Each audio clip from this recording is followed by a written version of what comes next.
Hi, I'm Arnie Gundersen from Fairewinds Energy Education.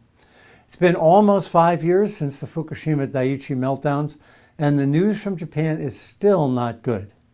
2 reports recently released in Japan, one by Japanese medical professionals and the second from Tokyo Electric Power Corporation, TEPCO, acknowledge that there will be numerous cancers in Japan much greater than normal due to the radioactive discharges from the triple meltdown at Fukushima Daiichi.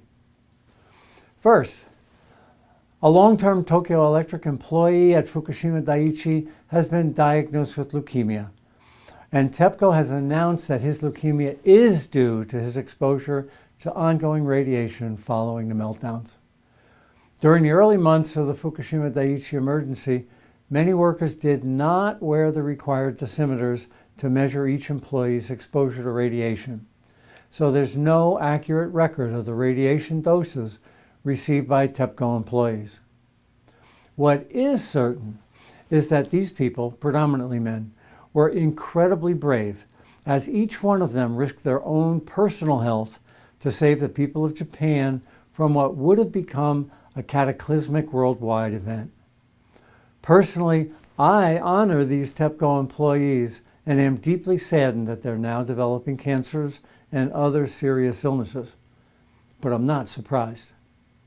I believe, as do many of my colleagues, that there will be at least 100,000 and as many as 1 million more cancers in Japan's future as a result of this meltdown. More disturbingly, the second report received from Japan proves that the incidence of thyroid cancer is approximately 230 times higher than normal in Fukushima Prefecture. We have a peer-reviewed scientific paper on the Fairewinds Energy Education website. Again, we're not surprised.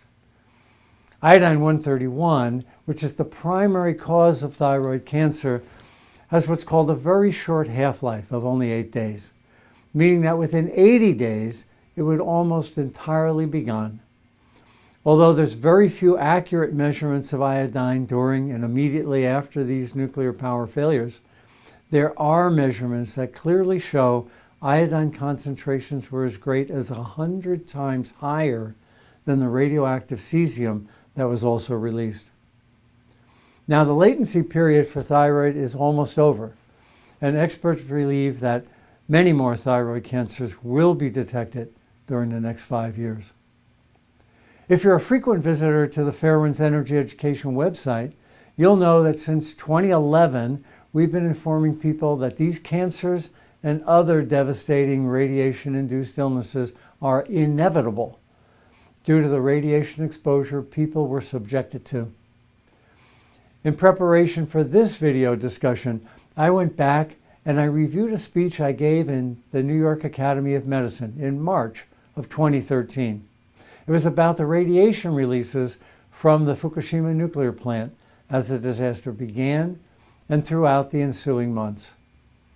The International Atomic Energy Agency, which is chartered to promote nuclear power, not to regulate it, and the Japanese government have created a series of mathematical formulas and calculations by which they chronically underestimate the significant exposure to cancer risk to the people of Japan. Here's what I said about those miscalculated assumptions back in 2013. And now, Arnie Gundersen, what did they know? When did they know it?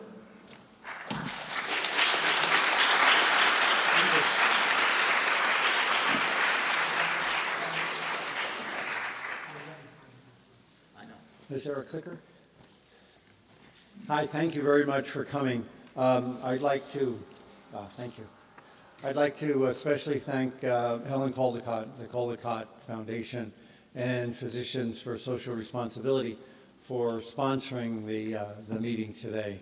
And for those of you on the feeds throughout the world, thank you for listening, likely at midnight in Japan. A downloadable PowerPoint presentation like I'm going to give is on the Fairewinds website for those of you in remote locations. And if you want to pull it down, go to Fairewinds. So how bad was it? The secret is in the assumptions. This is my favorite comic strip in the whole world, and for those of you who can't see it, I'll read it. It's a Dilbert. The pointy-headed boss says, I can do this feasibility analysis in Dilbert's being asked by the pointy-headed boss, and he says, I can do this feasibility analysis in 2 minutes. And then he says, it's the worst idea in the world. Numbers don't lie. Then the pointy-headed boss says, but our CEO loves the idea. And Dilbert says, luckily, assumptions do lie. So the message is here, when we're evaluating the dose consequences of Fukushima Daiichi, the secret is in the assumptions, which is where I'll spend the rest of this presentation. Assumption 1 is that containments maintain their integrity. After all, they are called containments for a reason. They're meant to contain. No containment in the world is designed to handle a detonation shockwave. That's a shockwave that travels faster than the speed of sound. There's 440 nuclear reactors, and none of them can handle a detonation shockwave, a shockwave that travels faster than the speed of sound, because engineers believed that it couldn't happen. Well, right after it did happen, it's interesting that the NRC's own Chuck Casto, now he's a senior guy. He's in charge of the NRC's Region 3 out of their Chicago office. A very senior guy at the NRC said this, of course, that Mark I containment is the worst containment we have. And if you have something called a loss of offsite power or station backout, you are going to lose the containment. There's no doubt about it. So remember that Mr. Hendry at the NRC in 1972 said this was the worst containment in the world. And here's the Nuclear Regulatory Commission saying the same thing immediately after the accident. We've known for 40 years that this Mark I design, like at Daiichi, was an accident waiting to happen. Well, what does a meltdown look like? When I was in the industry, someone gave me some nuclear fuel rod. It didn't have nuclear fuel in it. And right after the accident, I heated it up to 2,000 degrees. This is what nuclear fuel looks like at 2,000 degrees. This is what was going on inside the reactors at Fukushima Daiichi when they didn't get their cooling order. It's pretty hot. Okay, this is a time lapse. I'll shoot through it really quickly. Fukushima Daiichi units. 1 has already exploded. It's on the far left. Then Daiichi 2, 3, and 4. Keep your eye on Daiichi 3 in the middle. Right there is the beginning of something that the NRC believes can't happen. That's a detonation shockwave. Right there. There's the building intact. There's the building erupting with a detonation shockwave. Now this can't happen, so don't worry about it. These are time lapse of the detonation shockwave, and of course you've all seen the devastation that a detonation shockwave can occur. Containments were meant to contain, and this is not supposed to happen. Assumption number 2 is containment leakage. Now, Dave Lochbaum was on top of this back before the accident, and certainly during the accident, as was Fairewinds. What happened inside the Daiichi reactor was that the pressures got so high that the bolts that hold the containment together began to stretch. And hot radioactive gases and hot radioactive steam began to leak out, and hydrogen. Now, in addition to the hydrogen that was created in the fuel, there was already a meltdown in process, and that fuel was now lying up against concrete. The concrete was liberating hydrogen as well. So we had 2 sources of hydrogen after the Daiichi accident. The fuel, as it created something called a Zirk water reaction, zirconium water reaction. But we also had the meltdown was causing more hydrogen because the hot fuel was in contact with concrete, and that was liberating hydrogen as well. Now, the NRC assumes that containments leak at 1% a day.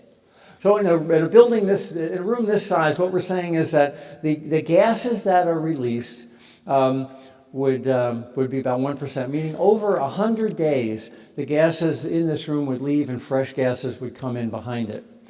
But what the NRC said in a phone call on March 23rd is that the reactors at Daiichi were leaking at 300% per day. That means that the gases inside Daiichi were leaving the containment every 8 hours. Whatever radiation was getting out of that nuclear fuel was being liberated to the environment within 8 hours, because the containment leak rate was 300% per day, not 1% like the NRC assumes. Unfortunately, most of the early radioactive releases escaping from the Daiichi meltdowns were not monitored. Here's what I said 2.5 years ago about one type of these unmonitored releases that scientists call noble gases. Assumption number 3 is noble gases. Now, if you remember your high school chemistry, raise your hands if you do. I don't see many hands. Oh, I do. The far right of the periodic table is our noble gases. Things like xenon and krypton. They're called noble because they don't react with anything. Nuclear fuel is loaded with noble gases, and as long as the fuel retains its integrity, the gases are trapped inside. Well, the fuel didn't retain its integrity, and all the noble gases were released. The data indicates that over Chiba, the xenon, which is a noble gas concentration, was 400,000 times normal immediately after the accident. And also that the concentration of xenon in Chiba was 1,300 becquerels per cubic meter for 8 days. Now, a cubic meter is about 3 feet by 3 feet by 3 feet. And think about it. Inside every cubic meter of air over Chiba, there were 1,300 disintegrations emitting radioactivity every second for 8 days. What were those people breathing? Gases with noble gases, which can't be monitored now. They're gone. So I think one of the issues here is that the Japanese government has no idea how much exposure the people in Chiba got from this cloud of noble gases that were released. This is important data that just came out. Mainichi covered this story, but it's actually Fukushima Prefecture data, and it's only a couple of days old. There were 4 radiation detectors that continued to work after the Daiichi accident. Almost all of them didn't have power, but a couple were battery powered, and they just recently discovered the data. Normal background on these radiation detectors was about 0.04 microsieverts. At 5 o'clock in the morning, right after the accident, the radiation in the detectors was 10 times background. 6 o'clock, 60 times background. 9 o'clock, 150 times background. 10 o'clock, 700 times background. What that means is that somebody in the vicinity of these radiation detectors was getting a yearly dose in 12 hours. Then the vents were open. So this is a clear indication that the containments were leaking well before the vents were open. So at 3 o'clock, these same detectors were measuring 30,000 times background. That means a yearly dose in 10 minutes for the people in Chiba. Now, it's also important to realize this may not be the worst. This happens to be where the detector was, but it doesn't mean that the plume chose to go to the detector and get that reading. This is a complicated slide, but it shows exactly what I did talk about here geographically. The one detector was here. Well, here's the plant. One detector was here. Here's its spike. Another detector was here. Here's its spike. Another detector was here. Here's its spike. So it geographically ties this data around. So it's clear that this plume was meandering all over the western side of the plant and the northern side of the plant, even before the vents were open. Also, one of the detectors continued to operate, and here's the spikes in the detector. There's no correlation between these spikes and when the venting occurred and when the explosions occurred. There's no correlation, which means that other phenomena had to be happening as well that scientists have not yet evaluated. The radioactive isotope cesium is called a muscle seeker because the human body absorbs cesium directly into muscle as if it was potassium. After Chernobyl, radioactive cesium caused a previously unknown medical condition called Chernobyl heart, in which children's hearts were deformed and not able to pump the way they were supposed to. Japan is finally monitoring radioactive cesium, but when the disaster occurred, no one had an idea about how much radioactive cesium was leaving the plant and migrating depending upon where the weather pushed it. Here's what I said about those releases. Assumption number 4, the decontamination factor for cesium. And I'm sorry, this is a little bit geeky, but the Nuclear Regulatory Commission assumes that after a nuclear accident, the water inside the torus, which is the donut at the bottom of the containment, takes out 99% of the cesium. That's called a decontamination factor of 100. That's actually written into law that they believe that to occur. But they also say that if the water hits boiling, there's no decontamination factor. The water is incapable of capturing any cesium. Well, the data from Fukushima shows that the water in that torus at the bottom of the containment did boil. Why did it boil? Because those cooling pumps I was telling you about that cool the diesel were also designed to cool the torus. So we had boiling water in the torus, and that meant that no cesium was retained. Now, the Japanese, as they're trying to reconstruct this accident, are claiming cesium was captured inside that torus, but the law and the data show that it couldn't be. There was no cesium deposition, or no cesium retention inside the suppression pool. Now, how do I know that? This is an important slide. It's kind of blurry. It's an infrared image of Unit 3. The large blotch in the center of the screen is the spent fuel pool on Unit 3. That's here. And the temperature of the gases coming off the spent fuel pool are 62 degrees centigrade, which means that the fuel is boiling and it's mixing with cold air, and there's a bath of hot radioactive air over the fuel pool at 62 degrees. That's pretty bad. But what's worse is the flare that the drawing shows. Now, TEPCO's known about this for 2 years and has not talked about it. Nope, sorry. That flare right here is exactly where the containment should be. And that flare is at 128 degrees Celsius, which means it's not steam. Steam can't exist over 100 degrees. Engineers call this something in the steam tables, but at atmospheric pressure like we are today, when you boil steam, you're only going to get to 100 degrees centigrade. That flare is at 128 degrees, which means that it's not steam. It means it's hot radioactive gases being released directly from the containment. It also means that inside the containment, it was not below the boiling point of water, it was above the boiling point of water. There was no liquid water inside that containment. This is on March 20th, 9 days after the accident. The containment is venting hot radioactive gases directly to the environment. This is proof positive in my view. And TEPCO, obviously, they're good engineers, and they would have seen that 128 degrees centigrade, about 250 degree hot radioactive flare being released in this infrared picture. So they've known for a long time that huge amounts of cesium were being released directly to the air because they weren't being trapped in the water in the suppression pool. Fairewinds Energy Education was the first organization to inform people about the danger of hot particle releases. Many of the people in Seattle and some other areas of the West Coast were breathing in hot particles for more than a month.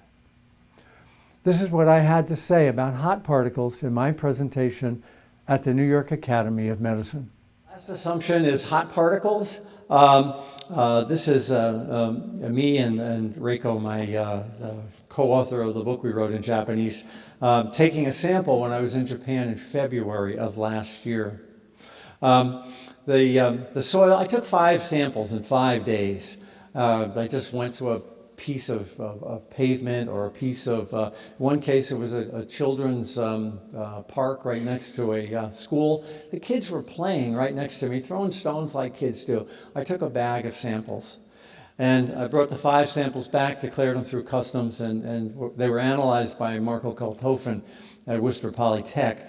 And each of the samples exceeded 7,000 becquerels per kilogram. What that means is in a 2-pound box of sample, we were getting 7,000 disintegrations per second of cesium in Tokyo, more than 100 miles away from the accident. Think about that. That's like, New York City, Tokyo and New York City, roughly comparable as far as the importance to their nation.